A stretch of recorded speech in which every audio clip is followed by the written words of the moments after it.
이번 시간은 전압, 전류, 저항 사이의 관계를 나타내는 동영상입니다. 첫 번째는 전압, 전류, 저항의 개념에 대해서 한번 알아볼 거고요. 그 다음에 학습지 13에서 15페이지 한번 채워보도록 하겠습니다. 그리고 마지막으로 저항의 실험, 즉 굵기와 길이에 따라서 어떻게 저항값이 변하는지에 대해서 한번 생각해보는 시간을 가지겠습니다. 첫 번째는 전압, 전류, 저항 개념이에요. 우리가 지금 교과서가 필요하고요. 정말 중요합니다. 이 교과서가 필요한 이유는 수정할 부분이 조금 있어요. 교과서도. 그쵸? 그래서 지금 한번 보도록 하겠습니다. 첫 번째 페이지는요, 56페이지입니다. 같이 채워보고 읽어보고 하겠습니다. 일단 먼저 전류예요. 전류는 지난 시간에 했었죠? 전하의 흐름을 말합니다. 그래서 전류는 전기회로 속에서 전하가 흐르는 것을 말하는데 굉장히 간단합니다. 여기서 고칠 게 있어요. 가장 아래에 보면 56페이지에 이 그림들이 나올 텐데요. 이 그림보다 그렇죠. 선생님이 지금 움직이고 있는 이 그림이 훨씬 더 개념을 이해하기에 좋기 때문에 이 윗부분이나 아니면 종이를 이용해서 수정하여 고쳐보도록 할게요. 지금 영상을 멈추고 이 그림으로 다시 한번 그려보는 시간을 가지도록 하겠습니다. 다 고쳤나요? 그러면 설명을 한번 해보도록 할게요. 지금 이렇게 밸브를 통해서, 관을 통해서 흐르는 물들이 있는데요. 요 물이 지난 시간에 했던 것처럼 전류라고 이야기를 할 수가 있습니다. 여기서 전류, 물의 흐름이죠. 그 다음에 이 펌프가 그렇죠. 건전지 역할을 하는 거고요. 그리고 잘 보세요. 지금 그림이랑 다른 것 중에 하나가 뭐냐면 지금 물의 높이 차이, 펌프가 물을 끌어올려줘서 이 물이 높이에서 떨어지면서 물레방아를 회전시키게 됩니다. 그렇죠. 마찬가지로 전지가 여기 전구에 많은 큰 전압을 걸어주기 때문에 여기는 전압값이 높고 여기는 그렇죠. 상대적으로 낮습니다. 따라서 A, 여기요. A, 이쪽 전구의 전지 부분 A와 B의 그렇죠. 전압의 차이가 생기기 때문에 그렇죠. 이렇게 전구가 밝혀지게 됩니다. 즉 물레방아가 돌아가는 것처럼 전구가 밝혀지게 되는데요. 이 A와 A 부분과 B의 전위차 때문에 전구가 밝혀지게 됩니다. 꼭 요거 써주세요. 그리고 마찬가지로 밸브는 스위치 역할을 한다. 이 정도까지만 알아주면 되겠습니다. 그 다음 전압 한번 넘어가 보도록 하겠습니다. 아까 그림이랑 똑같아요. 지금 아까 그림처럼 보시면 그렇죠. 이 전압의 개념은 보세요. 전압의 개념은 전류가 계속 흐르기 위해서 수압에 해당하는 것이 있다 라고 하는데요. 이 수압이 바로 전위차를 이야기합니다. 아까 말했던 것처럼 전구의 왼쪽 부분 A와 전구 오른쪽 부분 B와의 전위차가 생기기 때문에 즉 전압이 생기기 때문에 전구가 밝혀지게 되는 것입니다. 따라서 이 그림을 이해를 하면 이것도 이해를 할 수가 있습니다. 마지막으로 우리가 지난 시간에 배웠던 개념 말고요. 교과서 62페이지를 보시면 그렇죠. 저항의 개념이 나옵니다. 저항은요. 뭐냐 하면 밑줄 쫙 그어주세요. 전류의 흐름을 방해하는 정도를 저항 또는 전기저항이라고 한다 라고 이야기를 했고요. 전기저항이 생기는 까닭이 가장 중요한데 여기 한번 별표를 쳐주시기 바랍니다. 밑줄 쫙 그어주세요. 전류가 흐를 때 도선 내부에서 이동하는 전자들이 그렇죠. 여기 동그라미 한번 쳐봅시다. 전자가 이동을 한대요. 그러면 이것들이 여러 가지 원자와 충돌하기 때문에 전기 저항이 생긴다라고 하는 거죠. 우리가 저항이라고 하면 하지 않으려고 이렇게 이렇게 반항하거나 이런 스타일이잖아요. 그쵸? 그렇기 때문에 똑같아요. 이 전자가 움직일 때 다양한 원자들과 부딪히기 때문에 저항이 생기고요. 여러분 지금 때려보라고 얘기는 안 하겠지만 팔을 맞거나 이렇게 하면 그 부분에 열이 생기죠. 그쵸? 마찬가지로 그렇죠. 전기 저항이 생기기 때문에 열이 발생을 하게 됩니다. 우리 보면은 집에 있는 기계나 아니면 냉장고나 여러 가지 기계들을 뒷부분 만져보면은 뜨겁잖아요. 그 이유는 그 기계들도 여러 가지 저항들이 들어있는데 그렇죠. 그것 때문에 열이 발생하기 때문에 기계들이 뜨거워지게 됩니다. 그리고 하나 더 얘기를 하자면 어떤 이렇게 빛이라고 조그맣게 써놓은 이유는 여러 가지 저항 중에서 일부는 열뿐만 아니라 빛도 발생하게 하는 그런 역할을 하는데요. 그게 바로 예시가 바로 전구입니다. 우리 전구도 저항이에요. 자, 그래서 과연 정말 열이 발생하는가에 대한 실험 영상을 한번 준비를 했거든요. 한번 시청해 보도록 합시다. 실험을 시작해 보도록 하겠습니다. 이번 실험에 쓰이는 건 여러분이 처음 봤을 거예요. 이 기계는 파워 서플라이라 그래서 전원 공급 장치예요. 이 기계가 하는 역할은 뭐냐면 그쵸. 건전지 역할을 하면서 전압을 공급해 줄 뿐만 아니라 그 볼트와 암페어를 잴 수 있도록 하는 전류계와 전압계 역할까지 하는 굉장히 실험에 도움이 되는 기계입니다. 이렇게 연결을 해놓으면 지금 여러분 한번 맞춰보세요. 왜 여기에 지금 전압은 한 2.9에서 3.0V로 뜨는데 전류는 왜 0이라고 뜰까요? 왜 전기가 흐르지 않을까요? 그렇죠. 왜냐하면 이 스위치를 누르지 않았기 때문입니다. 스위치를 누르면 전구에 불이 켜질 뿐만 아니라 그렇죠. 전류가 흐르는 걸 알 수가 있는데요.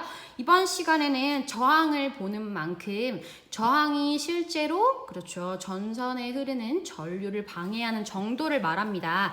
아까 이야기를 했듯이 저항이 그렇죠. 전류가 저항을 만나게 되면 열에너지 그리고 빛에너지로 발생을 한다고 변환이 된다고 이야기를 했는데요. 실제로 열에너지가 발생하는지 온도계로 한번 체크를 해볼 겁니다.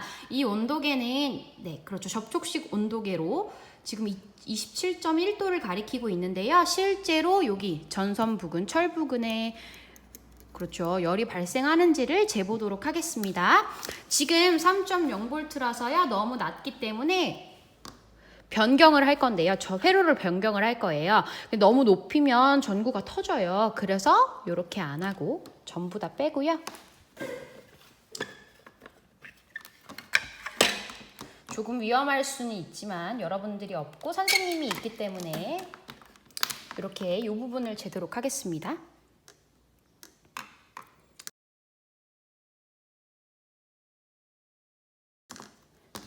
그리고 이렇게 놓을 거예요. 그리고 전압은 최대한 올리겠습니다.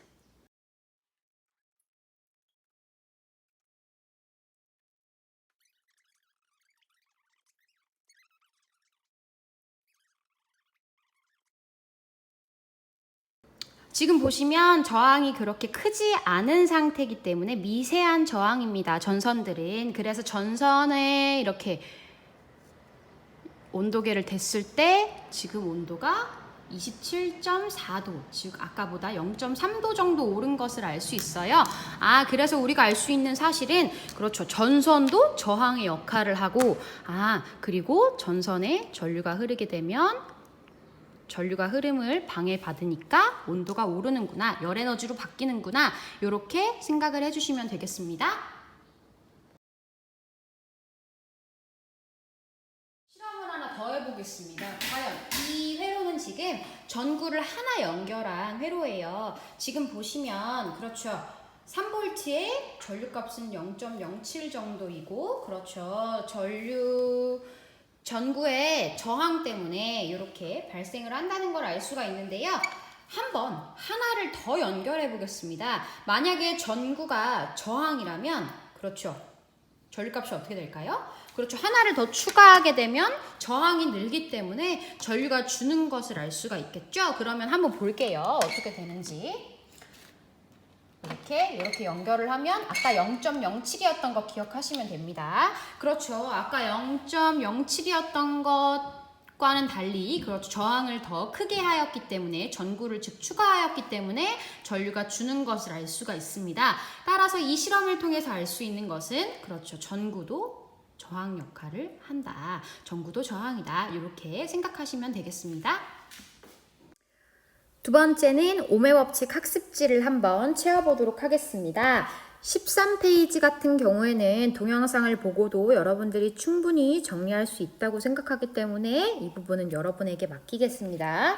자, 다음으로 14페이지 한번 채워보도록 할 건데요. 14페이지는 아까 선생님이 교과서 내용을 한번 봐라 라고 이야기를 했을 때 그때 참고해준 그림이랑 비슷합니다. 지금 보시면 그쵸, 호수가 있었고 호수에서 물이 이렇게 떨어지고 있었고 물레방아를 돌리는 거였는데요. 이 물레방아에 해당하는 것이 바로 그렇죠, 전구였습니다. 전구는 뭐라고 불릴까요? 그렇죠, 저항이라고 이야기를 할 수가 있고 저항 또는 전기 저항이라고 얘기를 할 수가 있고요. 앞에 전기는 생략하여도 무방합니다. 그리고 우리가 선생님이 아까 실험에서 보여줬죠? 전구가 저항 역할을 하는 것을 우리는 충분히 알기 때문에 이걸 무리 없이 쓸 수 있을 겁니다. 자, 호수의 높이는 뭐였죠? 그렇죠. 높이 차이 때문에 물레방아가 돌아가는 것처럼 전압 때문에 전구가 켜지는 걸 알 수가 있었습니다. 물의 줄기는 전기의 흐름인 그렇죠, 전류라고 이야기를 할 수가 있고요. 호수의 높이가 높을수록 물레방아는 어떻게 돌까요? 그렇죠. 더 빠르게 돌아간다 라고 얘기를 할 수가 있습니다. 자, 호수의 높이가 여기 써주세요. 호수의 높이가 전압이었고요. 그 다음에 물레방아가 바로 전구였습니다. 그렇죠. 이것을 바탕으로 전압과 전류의 관계는 어떻게 될까요? 그렇죠. 전류가 전압이 크면 전류가 세게 흐른다는 것을 알 수가 있습니다. 더 빠르게 돌아가는 이유는 뭐였죠? 그렇죠. 전류가 물의 흐름이죠. 물의 물줄기가 세기 때문이죠. 그래서 이걸 연결시킬 수가 있고요. 그쵸? 뭐가 크면 뭐가 세다. 이건 무슨 관계? 그렇죠. 비례라고 하고 정비례인데 비례라고 얘기도 하죠. 그 다음에 전압과 전류는 비례였습니다. 그 다음 전류와 저항 간의 관계인데요. 같은 높이에서 물을 떨어뜨릴 때 물레방아가 클수록 물의 흐름은 빨라질까 느려질까였습니다. 어떻게 될까요? 당연히 그렇죠. 물레방아가 클수록 훨씬 더 무겁기 때문에 그렇죠. 느려진다 라고 이야기를 할 수가 있고요. 그렇죠. 같은 높이 전압이 같을 때를 말하는 거죠. 전압이 같을 때 이 말을 변경시키면 전압이 같을 때 물을 떨어뜨리면 그러니까 물을 떨어뜨릴 때 그러니까 이 물줄기의 흐름이죠. 그러면 저항이 클수록 전류는 느려진다, 전류는 작아진다 라고 이야기를 할 수가 있습니다. 따라서 저항이 클수록 전류가 느려지기 때문에 그렇죠. 여기에 저항이 클수록 전류는 작아진다 라고 볼 수 있고요. 여기에 이걸 써야 됩니다. 전압은 같을 때.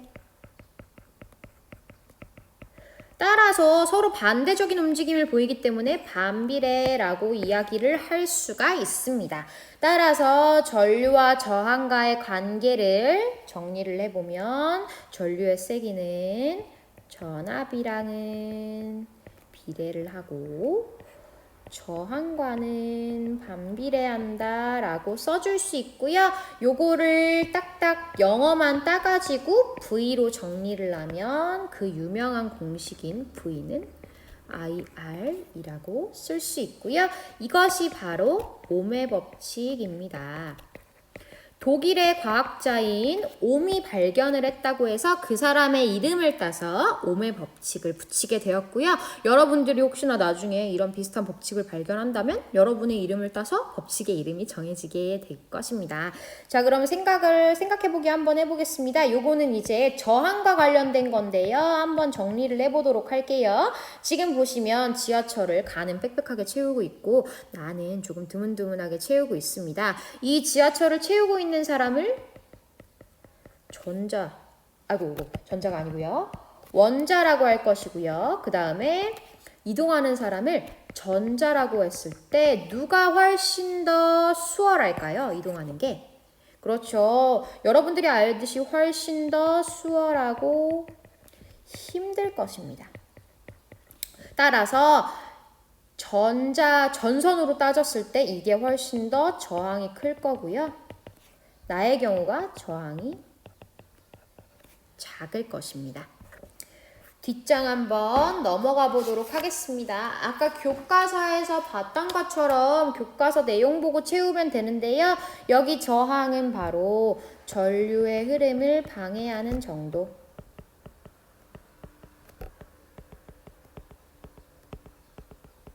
정도를 이야기하고요. 기호는 이렇게 모자 거꾸로 쓴 것 같은 옴이라는 기호를 쓰게 됩니다.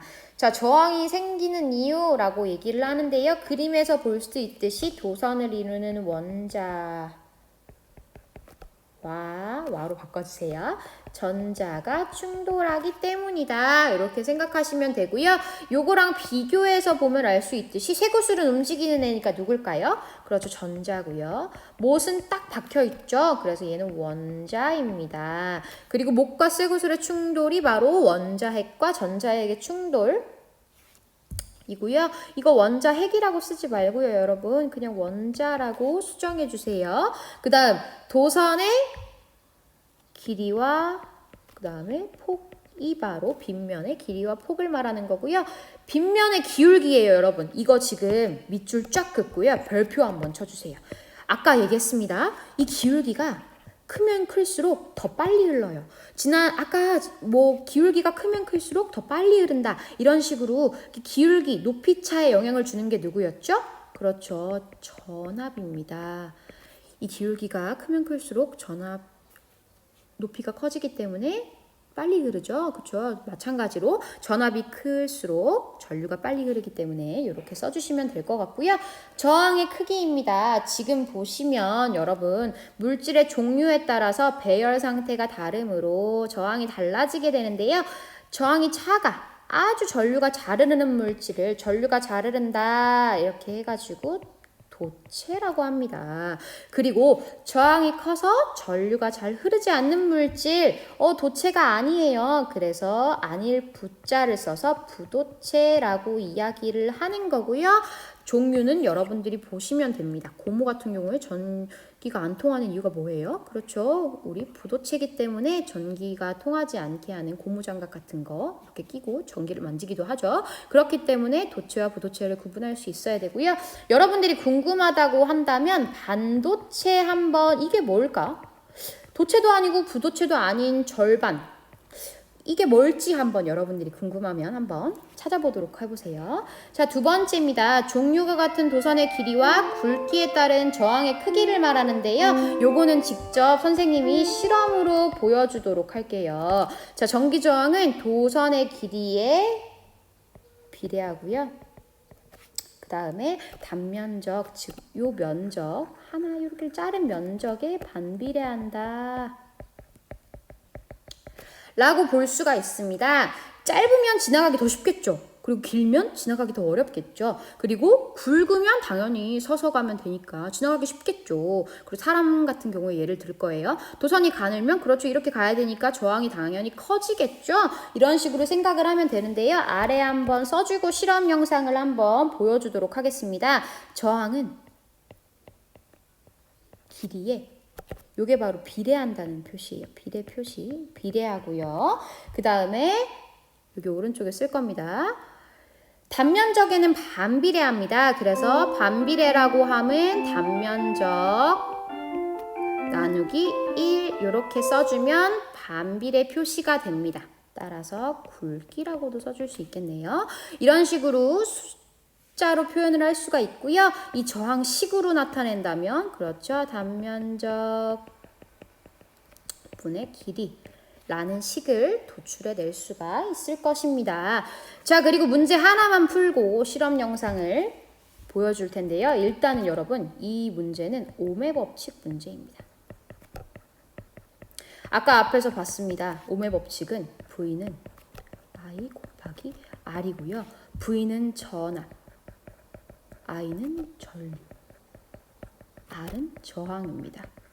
그리고 하나만 더 추가를 해서 써주자면 V 기호, 단위죠. 단위.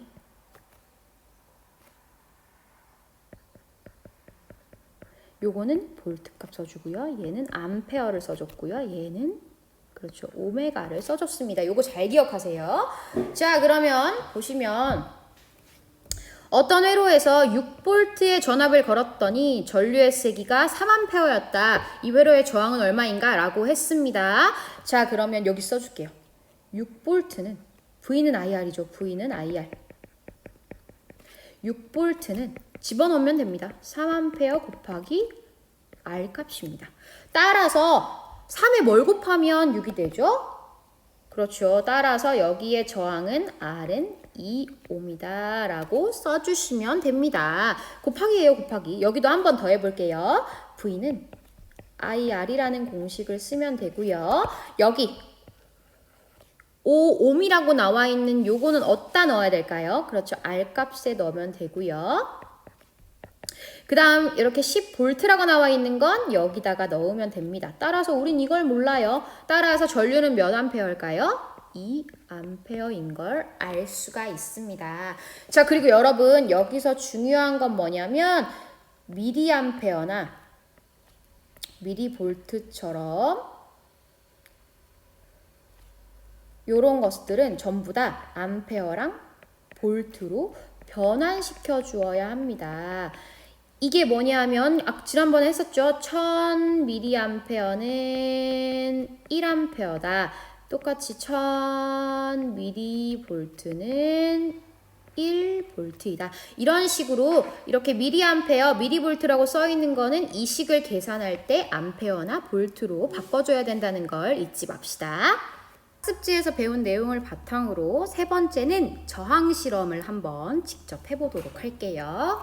자, 이제 저항의 굵기 그리고 길이에 따라 그렇죠.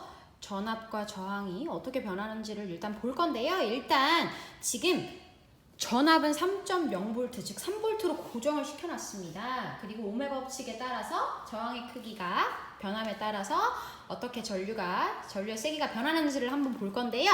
지금 여기를 보시면 이렇게 니크롬선이라 그래서 저항 역할을 하는 니크롬선을 한번 준비를 해봤습니다. 첫 번째 자세히 보면요. 그렇죠. 두께가 지금 보시면 두께가 훨씬 더 위로 올라갈수록 작아지는 것을 볼 수가 있고요. 아래로 갈수록 그렇죠. 두께가 굵어지는 것으로 보아 지금 저항값은 가장 아랫게 작은 것으로 볼 수가 있습니다. 그래서 길이에 따라서 전류값이 어떻게 변하는지 굵기에 따라서 전류값이 어떻게 변하는지 한번 볼게요. 먼저 100이라고 써져 있는 가장 얇은, 즉 저항이 가장 큰 니크롬선에 연결을 한번 해보겠습니다. 자, 지금 전류가 흐르지 않는데요. 이렇게 스위치를 누르면 잠깐만요.